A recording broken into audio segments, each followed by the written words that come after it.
Hello, hello, hello, and welcome back, everybody, to another episode of No Bull Sports. I say another episode because I know you guys have been listening to me for a while now. I've been away, and I'm here back for good. I told myself I wouldn't do this again without doing it for real and doing it to not stop.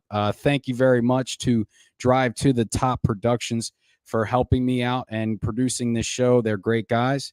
A little bit about me to start off for those who don't know. Name's Brian Ellis. I'm from the Baltimore area, born and raised.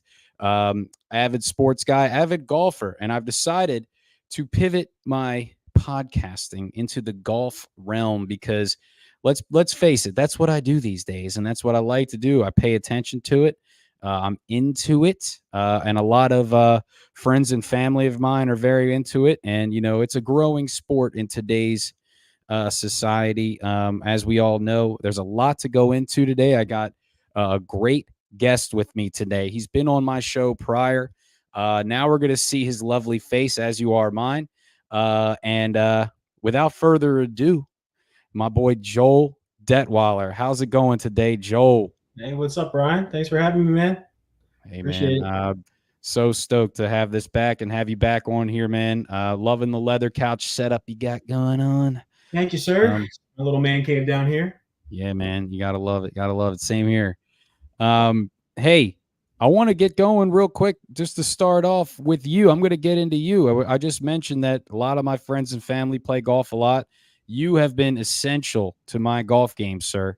Essential, helping me out with getting the right equipment, helping me out on the course with the little knickknacks of the game, looking at my swing, dissecting it, and giving me constructive criticism, which is what a good teacher does. Let the audience know about yourself, Joel, and why you love the game so much.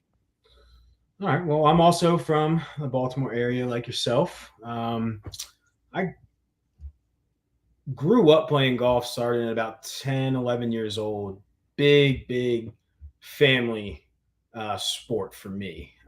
Started a lot with my uncles and kind of transitioned into my dad starting to learn to play. And then kind of just kept going from there. And I just started picking up a golf club, early middle school era. Really got into it down south, Myrtle Beach, South Carolina, on family trips. And golf was just a way for me to spend a ton of time with my family. And I just kind of grew to love the game. It's the one sport you can really just hold yourself accountable. And if you mess up, it's on you every single time. So I really like that independent, individual aspect of the sport.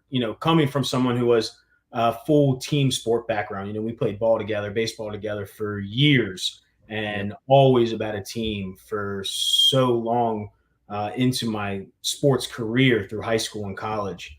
And then golf was just a way for me to kind of get out there and not only be competitive with family and friends, but just competitive with myself. So just learn from that, learn from family members, and just never put a golf club down ever. Yeah. Man, that's and you bring back memories of the old Fable days when we played together. I didn't know you golfed back then, and I had picked up a golf club a few times with family members, same as you. I have uncles that play. My older brother plays, and I never really. I actually didn't want it to screw up my baseball swing. I had always heard this little thing that it can screw it up. So I was like, I'm not touching it because I can barely hit it as it is. So I was a pitcher. So I'm not gonna do anything more to it. But as far as getting going in the game, how you started, like what were some of the things you worked on to start? They always say Tiger, like I'm not saying but like Tiger started out short game and went out. Did you take it as that, or were you just messing around for a lot of years and it took you a while to get serious? Yeah, more of the second one. We just kind of go out and play. There was one course in particular that we would play all the time. It was an executive course, so no par fives, just threes and fours, called Mount Vista down Bel Air Road. Not the greatest course, like condition wise, but it's a great spot to start learning. When I was younger, the par fours were long enough to still hit your driver. Par threes were a mix of yardages where you could bounce around from pitching wedge to 5-iron, wherever it was for the par threes. So that's really how I just kind of jumped into the game. And I really didn't get super competitive until my first year of high school. Okay. I went out for the golf team. A Perfect. little bit of a funny story.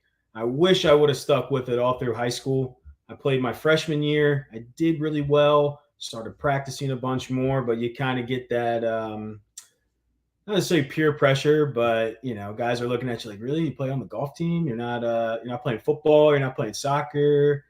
Things like that. So it kind of deterred me away from continuing on my golf run there, and then tried out for the football team, tried out for some other fall sports, and just kind of started to back off a little bit on the competitive nature, but still played weekends when I could with the family because that was just kind of our thing. Right. Sundays, Father's Day was a big one, but just Sundays and Saturdays with my dad and my cousins and my uncle were pretty much what we did. Wow, that's I mean that's got to be memories you'll never forget. Were they out of your family? Who was the best golfer, and who was the one that taught you the most? So my dad was never really great. I'd still say he taught me the most as far as course etiquette, pace of play, things like that. My temperament on the golf course, you're not going to be the next Tiger Woods. Just try to go out and have fun, enjoy yourself, and if you start getting better, we'll go from there. Yep. But the best golfers were my uncle Jim and his two sons, my cousins Ryan and Brandon. And I still play golf with Brandon this day. I think you were in one of my tournaments where he was playing. He is a phenomenal golfer, low handicap, hits the ball a mile, just does everything right on the golf course. And for about the last 10 to 12 years now, my cousins and I would play every Wednesday. That was our thing. Go out, play every Wednesday. Once everyone started turning 21, you enjoy yourself a little bit more on the golf course, but you start practicing more. You get more competitive.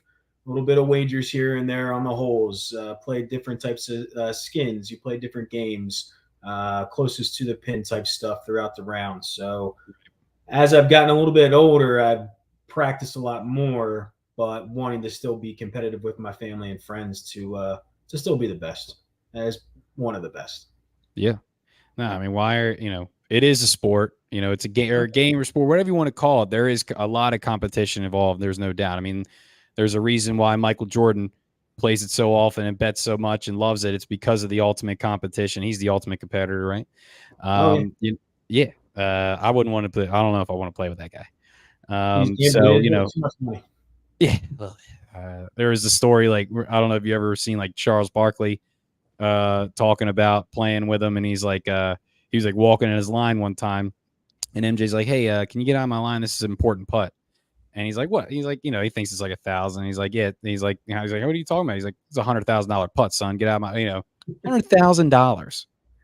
Yeah, I won't be betting that on the golf course. Nah, me either, man. Me either. And I was thinking about something earlier you said that I want to segue into, about golf growth. Because the game is growing so much, as we've seen just in the last, since COVID obviously is a big one. But I would say even before that, a few years, I saw a good spike. You mentioned before that with your high school, that there was like a stigma with you playing the game. I don't think that would be the same thing if you did that today. I think based on the way that the golf game has grown, the more youth are involved. Speak a little bit more on that. Do you see that when you look at the teenage, groups and the youth groups, and are you involved in that at all? Or I just wanted to hear your opinion. Oh, I definitely see it. So another thing about me, so I run a sports store. I run a Play It Again Sports in Frederick, Maryland, and we Shout out Play It Again. Shout out Play It Again. That's right. We've seen a huge just growth in total sales for the golf industry for our small little used sporting goods store. Yeah. I don't have a lot of interactions with youth players as much, but I know like the First Tee and a lot of other like kids USGA programs out there that you see on Golf Network are really starting to ramp up. Mhm. But I think the word used was like the stigma about it. It's cool now, right? Like golf is Yeah. a cool thing. Mhm. And there's a lot of factors with players who have really grown the game to be a cool thing to do.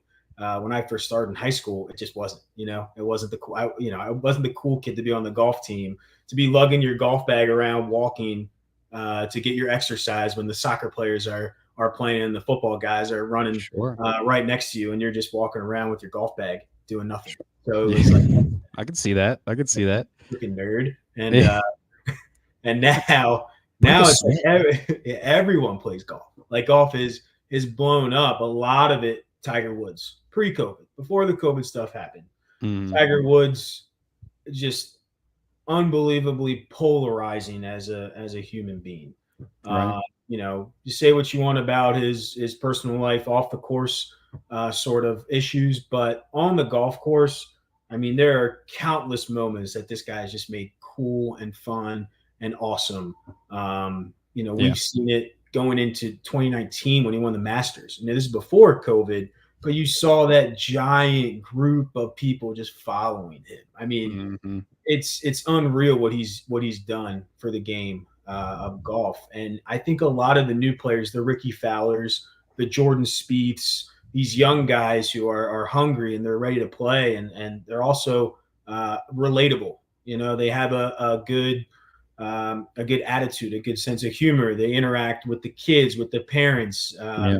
It's changed completely from when I Yeah. was watching golf, where you had, It seemed like it was just businessmen out there playing, yes, like, yeah, yeah, very business-like. You're right about the interaction with the crowd. It didn't seem like there was a lot of that. It was mhm, almost like they were annoyed that they had to play in front of people, yeah. No Yeah, one clapped I too completely loud. agree. No one talked. No one clapped. No one do this. I mean, golf has changed. You have the waste management, where the par three, where everyone is just screaming. People are like, "Get up!" Yeah. It's wonderful and it's entertaining. I mean, another thing that I don't think I really thought about was the golf swagger. I mean, that golf look is just, you got the polo, the hat, new joggers, the golf hoodies, the colors, Mhm. the bright colors, the white pants. I mean, besides what Jesper Parnevik and Ian Poulter back in the day wearing the Ian Poulter. checkered pants. I mean, it was what, khaki pants, black pants, red shirt, black shirt, white shirt. It didn't Yep. seem the style was there. And now it's just it's a revelation of everywhere you look, every department store you go, golf clothing, golf hats, that's also huge. And I think Yep. all those things have really brought into light how cool and how fun and how relatable golfers can be to every other sports player. It's not just football guys, not baseball guys, soccer guys, Sure. basketball players. Golfers Sure. are athletes, and they dress the part, they look the part, and they do the part. Yeah, and speaking on golf clothing, I mean, like golf polos and golf pants are some of the best things you can wear in the warm weather. That make you look good and you feel good. It's breezy. Like yeah, I have like a pair of like khaki golf pants that like it's not like shorts, but I mean they're very breathable. I would wear like you can mess around and wear them on like go to the marina. I don't go to the marina, but like I just pictured like on the marina. But like you know what I'm saying? Like the style is Mm-hmm. very comparable to social styles. Oh So yeah. I completely agree with what you're saying there. I mean, and just to touch on that, so you do sell. I mean, as far as you do sell sporting goods. Do you sell any like hats or like polos or anything like that at your store? No, not really. No, Plato's Closet does a lot of the clothing stuff, where hard goods, accessories, gotcha. gloves. Love to get into the hat game, the clothing game. Discounts would be great for myself, but not really the world that we're living in at Play It Again in Frederick there. Gotcha. Well, hey, speaking of fashion for this weekend, I mean we had the Open, and the last day was rain soaked, so Yeah. those guys really had to figure out what they had to wear. That's another thing actually that if you do golf a lot and you want to golf, you have to have that. You have to have your rain gear in a sense. You should have an umbrella with you. Mhm. You got to take care of your clubs more in the rain, things like that. So that all makes sense. With these guys, this weekend, Brian Harmon took the trophy. Oh, yeah. Georgia boy. He's been apparently, a champion since he was an amateur. Just ever since he's been a pro, he's only won a couple times. This is his third victory, and it's a major championship. The course was a very typical links style European course. The Liverpool, I forget the name of it. Royal Liverpool. Yep, Royal Liverpool. Really, yeah. Yep. Tommy Fleetwood's grew up right down the street from there. There's pot bunkers everywhere. All the greens are wavy. Talk to the people here about differences between link style courses and the courses that we're used to seeing around here, and also what your opinions of the tournament. Well, first, more than congratulations to Brian Harmon. I will say, overview, I thought the tournament had a few interesting moments, but that guy ran away with it after Friday and just kind of coasted without anyone really nipping at his heels there. A really fun John Rahm Saturday, which I liked. Ricky with a good Saturday to put himself on the first or second page of the leaderboard around 1 under at one point. But yeah, I thought it was a little boring. I like the major championships to have a little bit more spice to them. I want to see a playoff hole. I want to see, back and forth leaders. One guy's 10, one guy's 9, the next guy's 12, next guy's 11, and so forth. So, didn't captivate me the way that some of the others would. But very, very much congratulations to Brian Harmon there. He is a very interesting story. So I think in 2009 he turned pro from the University of Georgia. He's got 2 wins under his belt: the Wells Fargo and the John Deere. Now it seems like he likes the link style course, because in 2014 he won the John Deere Classic, and that got him into the 2014 British Open, which was at Hoylake, where Rory won. And he actually ended up playing and coming in, I think, top 26 or tied for 26th. So, I mean, he's got that links style in him. Links courses and the courses we play, no trees. So these no trees, a lot of undulation. There's no defense for the weather, for the wind. No. It kind of reminds you of the coastal courses, the pebble beaches and stuff like that are off the coast, where that wind just can really, really make the day challenging for these golfers. Yeah. I mean, I saw a guy hit a pitching wedge. He was downwind, hit wind to his back, pitching wedge from like 210 yards. He had to, do it, or else it was Minwoo Lee. Yep, just threw it up in the air and literally had to take the wind with it. I mean, we're baseball players. We understand, one of the things that, that I've felt like the one thing that helped transition was understanding of ball flight. When you hit the ball, I feel like I would witness other golfers hit the ball and they almost like couldn't understand where the ball was going to go or land. That's one thing that I felt like was a good transition for me. Like if I see my ball flight do something, I'm like, okay, well, I obviously can't do that. Like trying to do that will not work. Let me make an adjustment. That ball flight is not good. Is that like, and then with these links golf courses, you don't have the trees, but when you get on the sides there and those thick tall grasses, it's pretty much over. Or it's, you're not going to be able to get up the fairway. If you have trees and you have a decent lie, you can make a good punch shot, maybe get it up to the green. With link style courses, would you agree or disagree that it's more important to hit the fairway? Very. Brian Harmon showed that. So he is not a long hitter of the golf ball. He ranks like over 140th in driving distance and top 20 or so in driving accuracy. So he's showing proof that it's always nice to hit the ball long and straight, but for this type of links course, it was much more beneficial to keep that ball in the fairway, stay away from the pot bunkers, stay away from the thick grass, the thick rough, and the out of bounds. This course had 6 to 8 holes that had OB off the tee, and 18 was like the deadliest one of all, off to the right side there. You saw Hatton go in it twice. Ricky went in it twice. It he was 2 under on Thursday.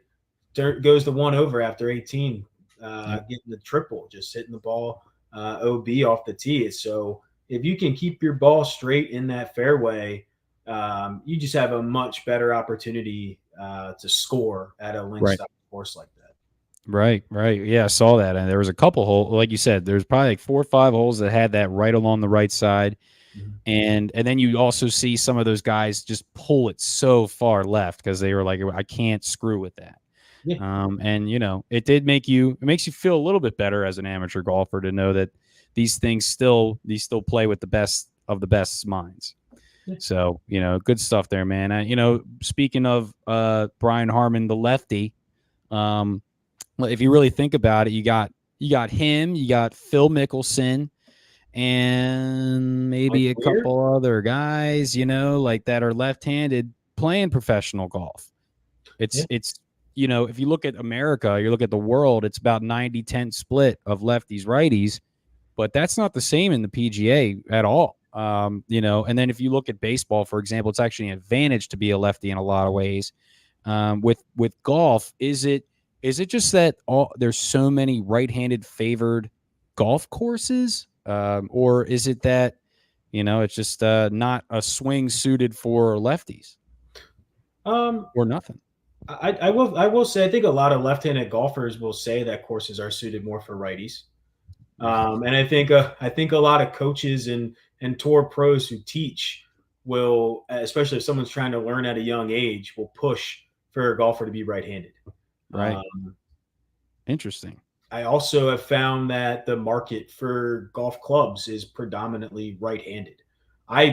We take in used inventory. I don't see left-handed golf clubs. I wish I had a left-handed section of golf clubs, but if I did, it'd be a small, lonely corner with like 3 clubs in it at a time and Huh. never get any bigger. That left-handed manufacturing market for golf clubs just doesn't doesn't exist like it does for righties. Interesting. So, obviously you have that 90-10 split of people in the world being left-handed. But as far as golfers go, I just think a lot of it's pushed to be right-handed, especially if you're going to be at a competitive level by Mhm. coaches and teachers. And I think the market for clubs pushes people to say, "Well, I can't find lefty clubs, so I'm just gonna whack this ball right-handed and see if it sticks." Right. The way it is. That's interesting. So like just it's almost like lack of inventory is pushing some of this stuff, pushing some of these people to hit right. Because I've heard that before, like I golf right-handed, but I do all this stuff Mm-hmm. left-handed or play hockey, or whatever. That's interesting. I played golf with Adrian the other day. He's had that issue. He's in the market, but he can't find anything. And not to say that his game's really suffering at all. He actually shot great, by the way. But no, it's an interesting phenomenon. Now, I mean, is that like Phil Mickelson though? For example, he's one of the greatest golfers ever. He seems to have mastered using that to his advantage. Is that talk about that? Talk about Phil Mickelson for a sec. Could you imagine being having the Tiger effect completely? He could have won double the tournaments he without Tiger there. You agree? I do. Yeah. I mean, Phil's a Hall of Famer. In my book, at the moment, he's probably the second greatest golfer ever. I mean, Yeah. you got the older guys, the Arnies, they just didn't have the same competition that we have today in golf. I mean, we can go through every sport and talk. Is Babe Ruth and Otani, are they the same player? No, Nah. I No. know. Um, No. but in golf, it's the same thing. So yeah, I think if it wasn't for Tiger, Phil would have double the amount of wins at the very least in his PGA career. Right. Yeah. I mean, even on the amateur level, weren't they kind of around the same time there too, or was Phil's a little older, right? He's a little older. Yeah, I think he tried it out on the seniors tour for a little bit because he's over 55 or whatever, and just won like the first 3 events he played. And I Yeah. just don't think it was really fair for him to quite be there yet with the Bernhard Langers of the world. But I mean, they're great golfer. He has a ton of iconic moments too. Mhm. So yeah, I think Tiger Woods stole a ton of possibilities for Phil Mickelson, which he did for a lot of golfers. Yep. Yep. You know, over his tenure in that like late 90s, like Early 97 to early 2000s, 2007 or so. Yep. You know, there's another guy that I would see. You know, I watch. You know, I didn't get into golf until probably about 10 years ago, so I missed, you know, that prime Tiger, like really understanding golf and being able to watch it legitimately. So I do all kinds of YouTube, you know, time traveling to see what you know, watch those tournaments in real time sometimes, and you know whose name was always up there with him that could never get it was David Duval. Like, dude, Former that number one guy. in the world, though. Yeah, exactly. He was like yeah, he was number one in the world for a while, but then yeah, Tiger, and then Tiger snatched it from him and never gave it back. Yeah, he That's held on to that thing. He didn't let it go. yeah. And he's like, I'm the Hey, you got golden like Rocco Mediate, Chris DeMarco. Like there's a lot of guys who Tiger just ruined the end of their careers or what could have been the start of their careers. Yeah, They didn't let up. I mean, we do a little bit of sports betting, especially for golf. I know I do. I want to say Tiger Woods probably went off in a golf tournament at minus money to win before. And I don't know if that will ever happen again in the history of the sport. Yeah. Personally, I don't think so. No, and for anybody out there who wants to look up golf odds for the, you know, winning odds for the next tournament, it's like the worst is like plus 400, or the best. Now, What's that? is it Finau maybe for the 3M? Maybe I don't know. I haven't checked, but or Scheffler's all like it's either him or Scheffler or Rahm or something. But it's always what's that? I think it's the 3M Open, so I'm not sure how many guys are playing in it after the Open Championship. But I know Finau plays in it. I haven't looked yet. True. Well, you know, if anybody's out there gambling for the next week, put in Finau. I feel like we just put a little spell on him to win. Yeah. Nice. All right. Well, switching over to the back to the amateur side, you know, the me's and you's of the world. I'm going to talk a little local golf here. You know, we both grew up in Baltimore. They have the Classic 5 here in Baltimore that people love to play, and some people don't like to play for certain reasons. They may have, there's a stigma against some of these courses that, you know, I'm going to try and have me and Joel alleviate to some degree. Those 5 courses are Carroll Park, which is the 9-hole course, like you were saying. The what's it called? How do you explain those courses again? The with the short par 4s and 3s, no par 5s. So executive courses are executive just par 3s and par 4s, no par 5s. Yep. So the executive course, Carroll Park. You got Lake Clifton Park. That's my home course. Forest Park over on the west side of Baltimore. Then you got Mount Pleasant, which is a classic course in Baltimore. It's the only one that's been actually hosted a PGA event back in the 60s. And then you have Pine Ridge up in Towson. Starting with you know, Carroll Park, you know, that's where Carroll Park is one that, you know, that's where I learned the game. Just like you were saying with Mount Vista. You know, the short par 4s, being able to use the driver, hit it straight, but not worry about losing it left and right. You know, I thought that was that was what I like to do every day, was to, you know, almost every day was to just hit up Carroll Park. And it was like, at that time, it was like $12 or something like that. You know, it was worth it to learn the game. You know, tell the people here about your experiences with some of the other local courses, and we'll go through one by one. Let's talk first about Clifton. That's one of our favorites. What's the things you like about Clifton Park? I do love Clifton. Well, first you got Tony? Big Tony. He's on next week. Next week. A little sneak preview. Never has a bad word to say as a starter. Always in a good mood, and always jawing with you when you go to tee off. Mm-hmm. I remember I played there, and they got reds, blues, and white. They're reds, whites, and blues. And I went to tee off on the first hole from the blues. He looks at me and he's, sure you want to do that? And I said, yeah, I'll take my chances. Straight one down the middle, first tee shot. He said, all right, you can play the blues the rest of the day. So good family feel at Clifton as far as the employees go. You got a couple wonderful holes there. You got the one right there on the corner with the street. Meet some new people and enjoy some guys in the neighborhood and hit some golf balls. Some will praise your shot, some will not. That's number 12, by the way. It's a Yeah, drivable par 4. Drivable par it's 4. still a long drive. Yeah. Yeah. But I do think the course is actually probably one of the better conditioned courses for the city courses we have here in Baltimore. Yep. I Yeah, and think I was gonna say, like, on top of that, with the conditions, I've actually heard this from people that have played at the nicest courses around. The greens at Clifton are some of the best taken care of greens around. You know, you can say what you want about the rough. Was a little rough the other day. I played there. Fairway's got some, you know, every fairway's got a couple divots here and there, but it's like they have another guy that runs the greens. It's incredible. yeah, never. I mean, tee boxes are still in good shape. Someone throw some sand down on there. Yep. Rough, it can get a little high, but you want it to be penal if you're having a course that you still want to be competitive and be tough enough. Fairways run pretty pure. Tough holes too. A couple par fives that are gettable in 2, and then the 18th hole, which I don't know who's getting there in 2 that plays there, but a good finishing hole with the clubhouse right there on the right hand side. You got the putting greens, so some guys will, you know, if you tee off early, get to watch a finish your round up, which I always personally enjoy. Being able to watch some other guys play.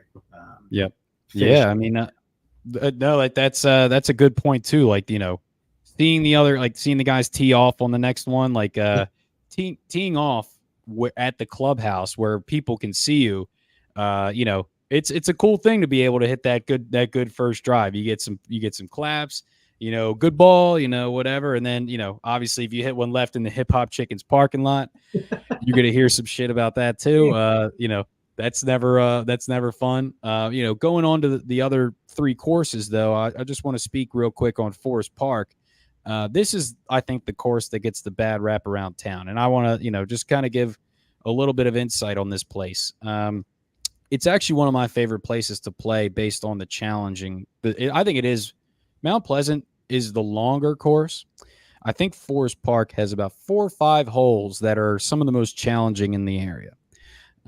If you think about the 2 par 3s in 3 and 4, both 200 plus yards.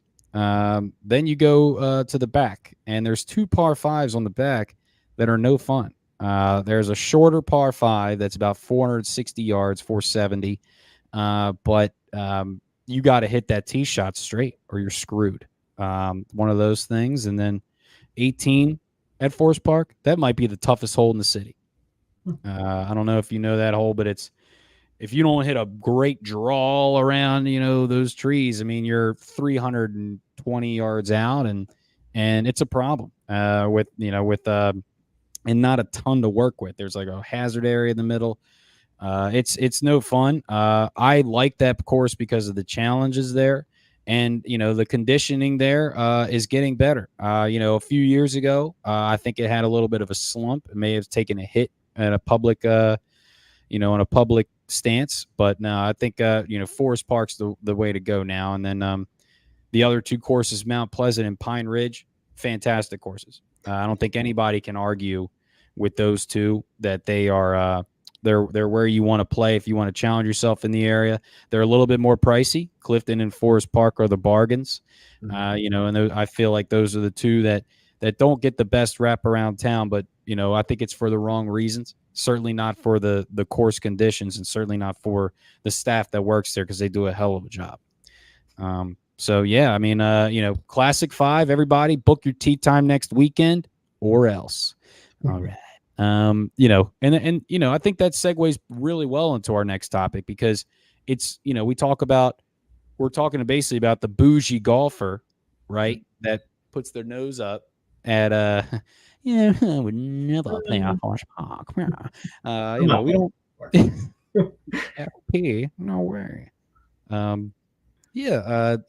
Talk about that a little bit. I'm sure you deal with the difference there when with people in your store every day.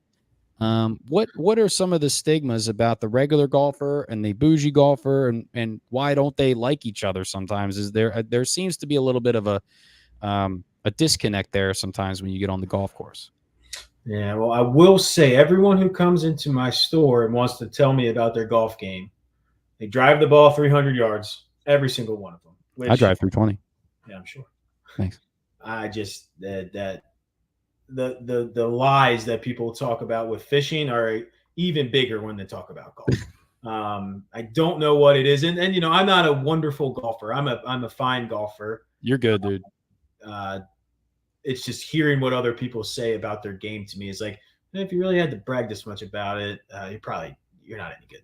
So your bougie golfer to me is the guy who won't play a course under $100. All his clubs match perfectly, bags always clean, hits only Titleist Pro V1s, even though he can't put any spin on the golf ball.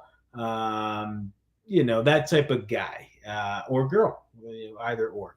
I will admit I have a bit of bougie tendencies with a few things, but I don't let it make my head any bigger, and I won't never not play any course with any person. Right. When it comes to golf, there's really one thing that people need to start out with as a starting golfer and just learn a little bit of course etiquette. Just keep the pace of play up. Don't walk in someone's line. No phones. Be on time. Show up to the course 20 minutes before your tee time so you have enough time to pay. Get your shoes on. Get your cart.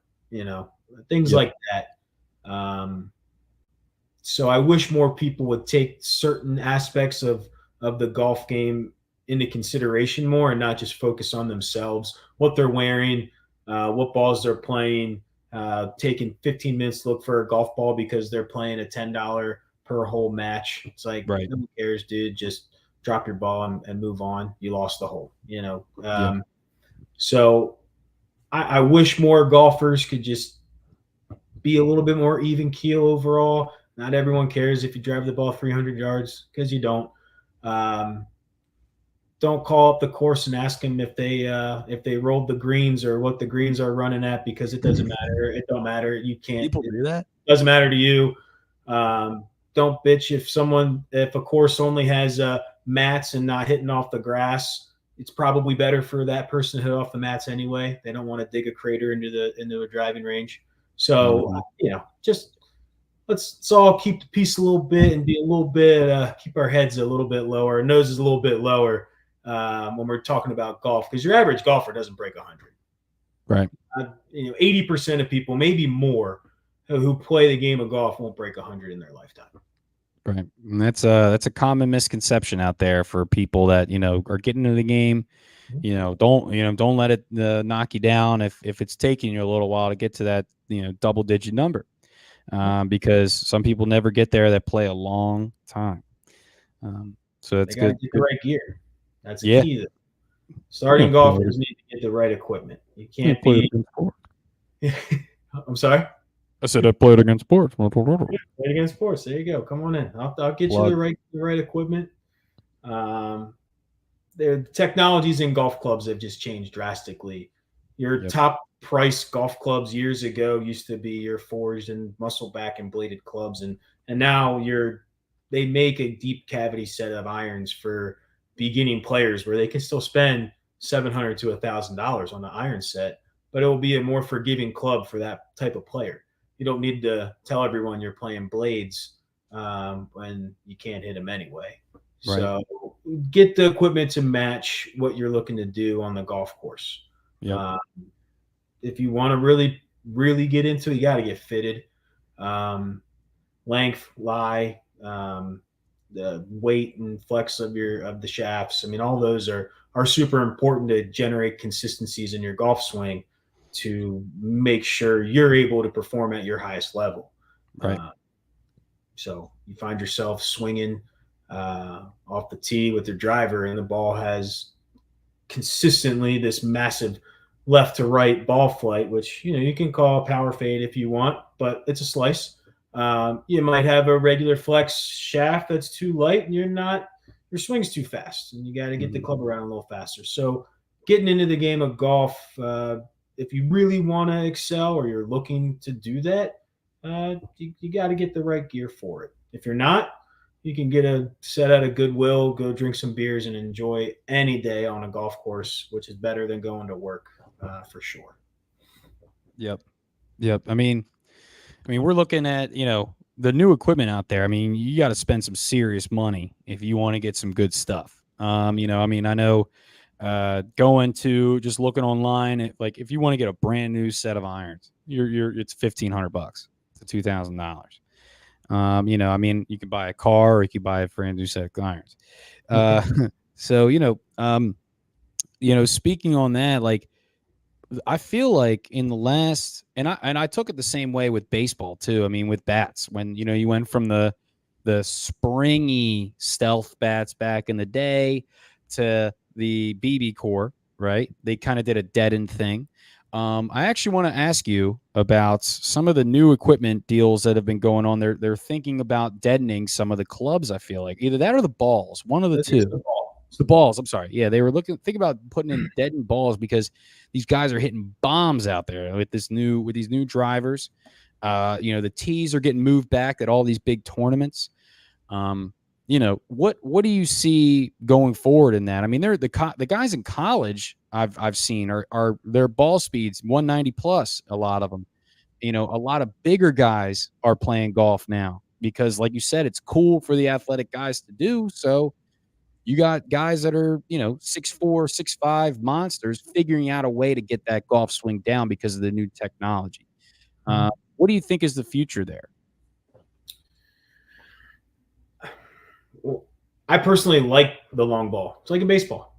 Um, I think the PGA should try to figure out a way to keep the major championships more challenging. And I do like pin, which would include length and pin locations. And then you have your other events where it's a birdie fest, and those are fun. I mean, everyone wants to see people make birdies and eagles. The guys who are coming up to play, yeah, they're big. Golfers hit the gym, like if you can hit the ball far, you are giving yourself a massive advantage on your second shot.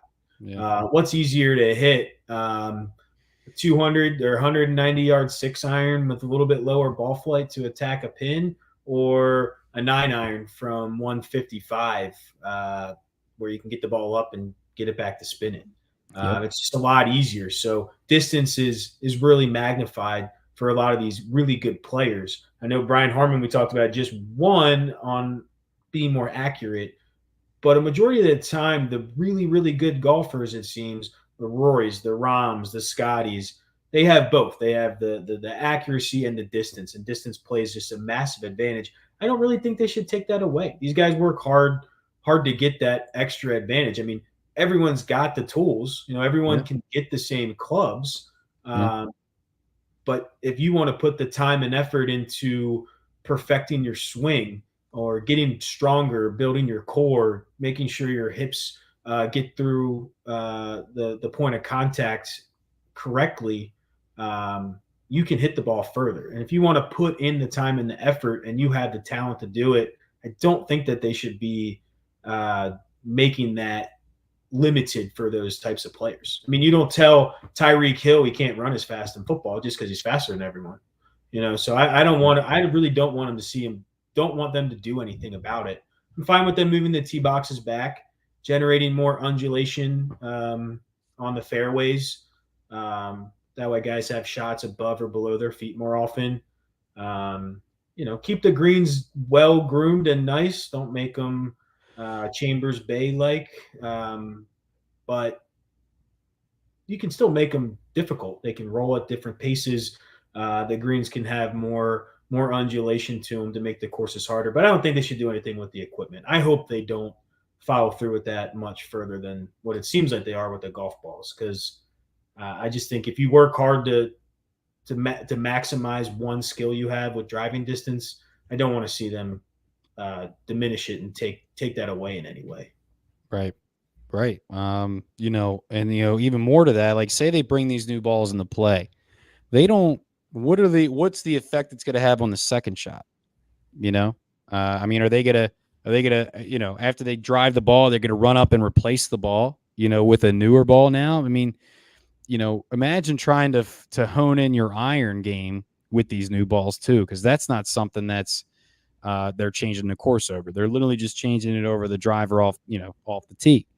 Um, I really did. I just thought it was alarming to hear about those balls. Like, baseball, that kind of became a safety issue.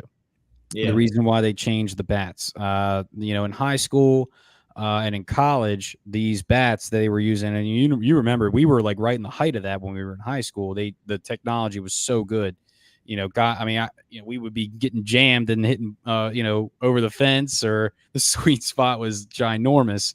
And but as a pitcher, those things, I was in danger, because the exit velocities, they have exit velocity in the MLB now, which is awesome. I'll guarantee you these kids were doing close to that, and they weren't even full grown yet. What were you saying? No, just I was just agreeing with you. Yeah. I mean, you played third base a good bit. Did you ever feel that way when those I mean, obviously not, we're ready for the ball, but like, you were just like, whoa, this thing is flying. Oh yeah, no, for sure. And that's the thing, as 12, 13, 14-year-old boys, or kids, we're not all made the same. So Yeah. you could be, you could be I 12 didn't years realize Rob old. LaRue. You're 12 years old and you're 4'7", 78 pounds, and then 12-year-old next to you up the bat is 5'9", 160. And it's Rip. like, well, why am I playing against this kid? I mean, like, you're sitting there 45 feet away, waiting for a ball to come at you 100 miles an Dude, hour. that was just So yeah. comical. You're right. The size differences in Little League is just comical. Well, they changed it. Obviously, different sport. I know we're golf, but they did it for Little League now too. They made a new certification for Little League bats called USA, and then USSSA is for travel baseball only. So they tiered the certifications for the bats for different levels of play. Hmm.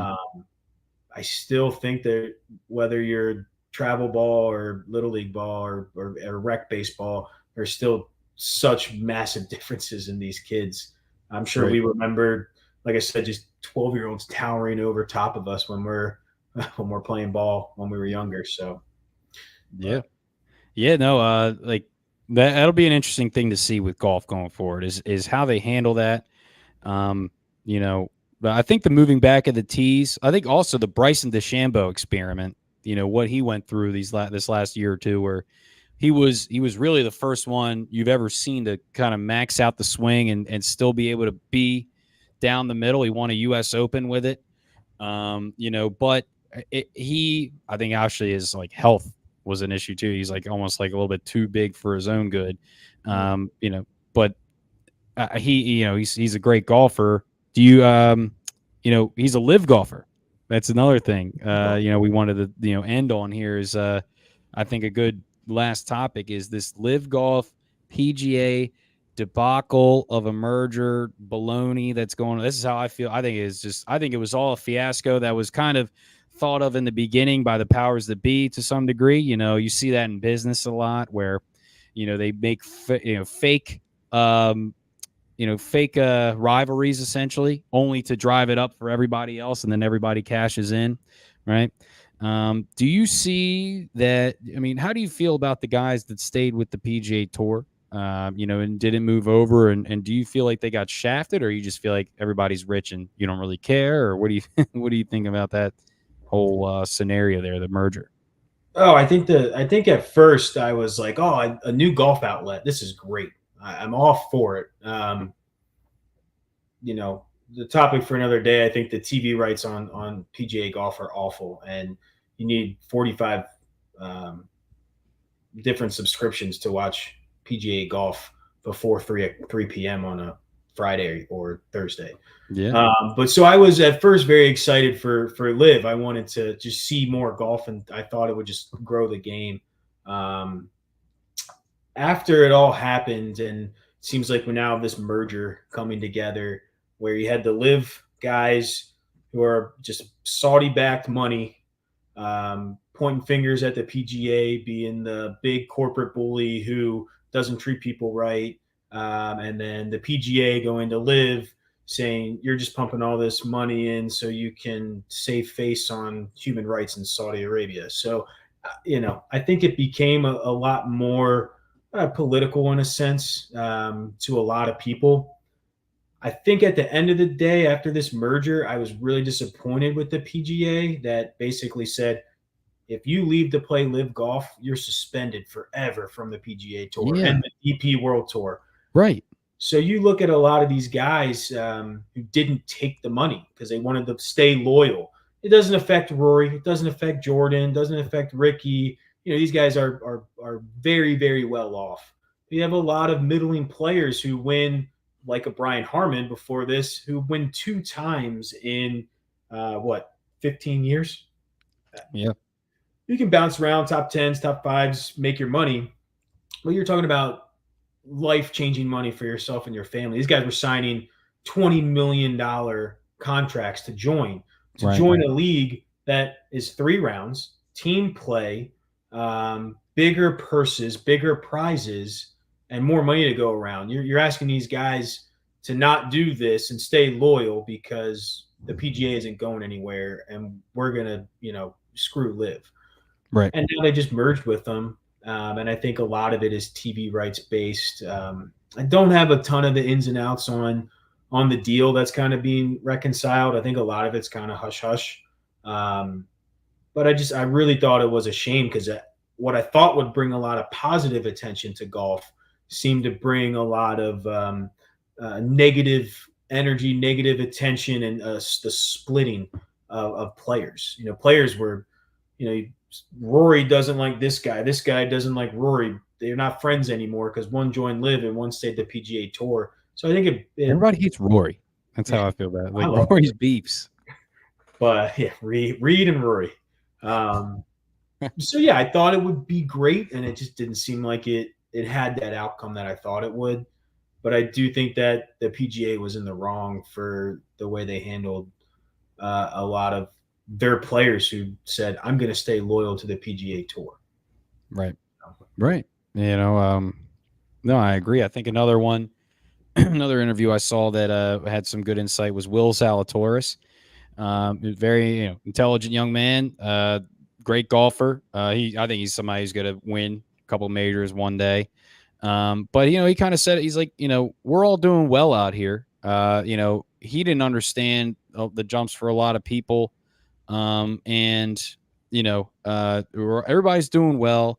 The things that I think the PGA they were kind of giving a tight grip on guys. They're kind of, in this day and age, everyone wants to be an individual. The individualism of everything. I mean, shit, we're doing podcast. I'm doing a podcast. It's my thing.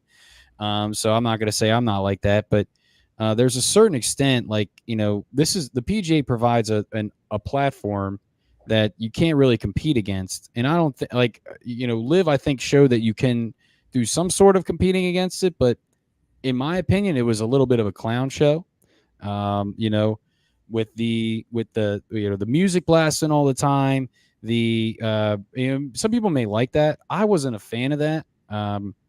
I kind of like the golf experience there of being able to hear the sounds and the talking of the players with the caddies. If you're there, I've been to a golf event before and been right off the closing line and been able to kind of be in that moment with the golfer. And it's kind of like everybody shut up. It's like a respect thing. I feel like maybe I sound like an old timer with that, but that's kind of how I feel about it.